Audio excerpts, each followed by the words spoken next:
Hey everyone, I'm Nora Shalaway Carpenter. I am the author of the novel The Edge of Anything that just came out on March 24th. I'm so excited to be here recording these interview questions for the blog to all the books I've read before. Thank you so much for having me. So we'll get started. Okay, so the first question is, what inspired you to create this novel? So the inspiration for this novel, it's kind of been in the works for years. The novel's about two girls, Sage and Len. Sage is a high school volleyball superstar. I played high school volleyball. I was nowhere near as good as Sage is. She's recruited by the top schools in the country. But I've always wanted to write a volleyball character because when I was growing up, I couldn't find books about volleyball characters and really female sports characters at all. So that was important to me. And the other character, Len, she is, we find out that there's something going on with Len. She's suffering from, it turns out, an undiagnosed mental health condition, which is pretty clear. We don't figure out what's actually happening to her until later in the book, but it's pretty clear right from the beginning that something's going on. And that definitely stemmed from me as well.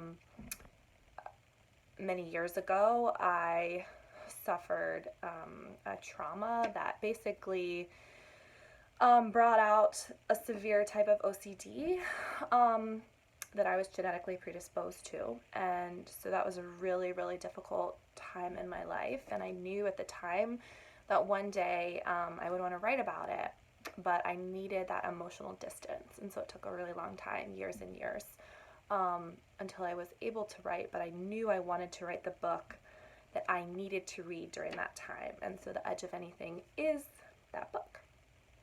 All right, number 2, the question is, Sage and Len develop a close friendship. What can be said about strong friendships helping us move past difficult times? Yeah, well, this is kind of the whole theme of the book. The whole book is really at its core about the power, the transformative power of human connection, the life-saving power of friendship. And basically, so Len is holding on to this terrible secret, this traumatic secret of her past, and Sage, we find out, also has a dark secret of her own, and those secrets threaten to destroy the girls, and it's their friendship really that ultimately saves them. And I have always been fascinated by the idea of friendship. I don't think it gets as much it doesn't get, what it deserves in YA literature. There's a lot of emphasis on romance sometimes, and not as much on friendship. And I've always been fascinated by friendship because it has meant so much to me in my own life. And so I really wanted to explore how a deep friendship is formed and how it can be formed between two people who just at first glance they seem like complete opposites. They seem like they would never be friends in a million years. And so hopefully I want the reader to think about, who are my friends? Who are the people I'm connecting with? Are there people that maybe I could connect with that, I hadn't thought of before? So I'm hoping that the reader will actually, discover their own questions and answers as they're reading the book. Okay, what made you choose the North Carolina mountains as the setting for The Edge of Anything? Well, I live here. I've always loved the mountains. I grew up in very rural West Virginia, I lived on a dirt road. My closest neighbor was a mile away. Our town had less than 1,000 people.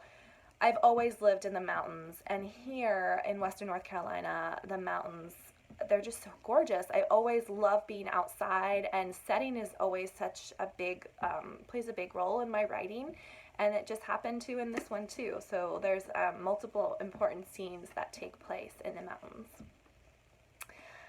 The fourth question, Len and Sage use their friendship to help work through their inner demons. What would be your best advice to anyone facing inner demons of their own? So this is a great question because we all have inner demons and sometimes they are really difficult to face. So my advice would be, first of all, to face them, no matter how terrible things are. Going through them is, really the only way out.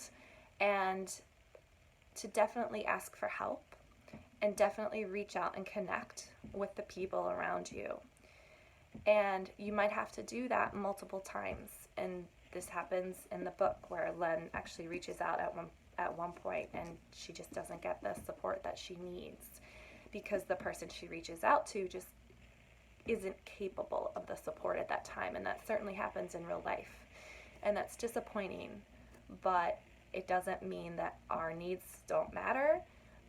It just means that we need to find the person that can help us, the person that can really make us feel seen and heard and help us through whatever experience we need to go through to get to a better place.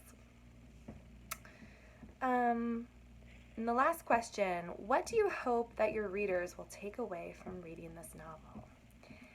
Yeah, so I'm recording this video in the time of COVID-19. It's a really scary time right now. Anxiety is super high, even among people that aren't normally suffering from anxiety.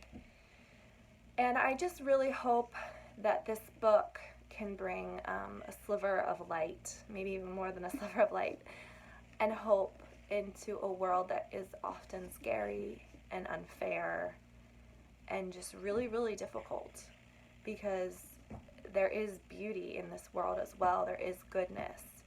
Sometimes it takes someone outside of us to find it, someone to pull us through, and that's what this book is about. And I also hope that readers who are suffering from any kind of mental health experience can see themselves in this book and know that they're not alone, know that they're normal, and that things can get better. And I hope that readers that don't have experience with a mental health condition can learn a little bit more about what that's like for someone and how invisible it is and how they're constantly struggling, and perhaps gain a bit of empathy. So thank you so much again for having me. It was great. Again, my book is The Edge of Anything, and talk later. Bye.